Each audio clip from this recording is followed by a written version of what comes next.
السلام علیکم ورحمۃ اللہ وبرکاتہ۔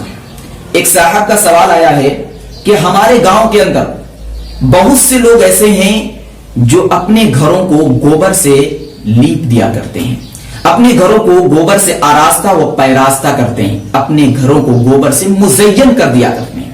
تو آیا یہ کہ جس جگہ پر گوبر سے لپائی کر دی گئی ہو اس جگہ پر نماز پڑھنا کیسا ہے؟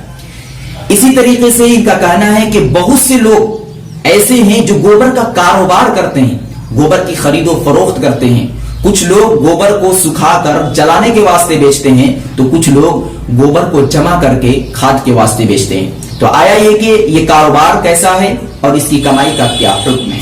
تو دیکھیے، سب سے پہلے یہ جان لینا زیادہ بہتر ہے کہ گوبر کا حکم کیا ہے۔ گوبر کے پاک اور ناپاک ہونے میں علماء کے درمیان اختلاف ہو گیا، اور اسی اختلاف کے پیش نظر امام اعظم ابو حنیفہ اور امام ابو یوسف علیہ الرحمہ فرماتے ہیں کہ گوبر نجاست خفیفہ ہے، اور امام مالک علیہ الرحمہ عموم بلوہ کے پیش نظر گوبر کو پاک قرار دیا۔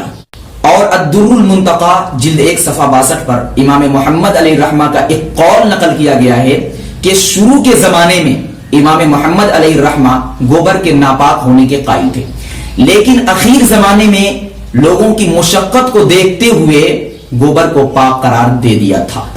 لہذا شہر والوں کے لیے تو یہ گوبر ناپاک ہی ہے، پاک نہیں ہے، لیکن وہ علاقے جہاں پر یہ رسم چل چکا ہے اور لوگوں کا اس سے بچنا بالکل ہی ممکن نہیں ہے، تو وہاں پر اس کو پاک قرار دے دیا گیا ہے، اور اس جگہ پر نماز پڑھنے کو بھی درست قرار دے دیا گیا ہے۔ یہ تو اس صورت میں ہے جب آپ محض گوبر سے اپنے گھروں کی لپائی کر رہے ہیں، لیکن اگر آپ گوبر میں مٹی ملا کر لپائی کیے ہیں تو اس جگہ پر نماز پڑھنا بالکل درست ہے، اس میں تمام علماء کرام کا اتفاق ہے۔ اور دوسرا مسئلہ کہ گوبر کا کاروبار کرنا کیسا ہے اور اس سے کمائی ہوئی رقم کا حکم کیا ہے؟ تو تمام علماء کرام نے گوبر کے کاروبار کو مطلقاً جائز قرار دیا ہے، اور اس کی آمدنی کو بھی مطلقاً جائز قرار دیا ہے۔ اس مسئلے کو آپ بحر الرائق، شامی، فتاوی دارالعلوم اور فتاوی کی دیگر جتنی کتابیں ہیں اس میں آپ دیکھ سکتے ہیں، تمام علماء کرام باتفاق رائے اس کاروبار کو جائز اور درست قرار دیتے ہیں۔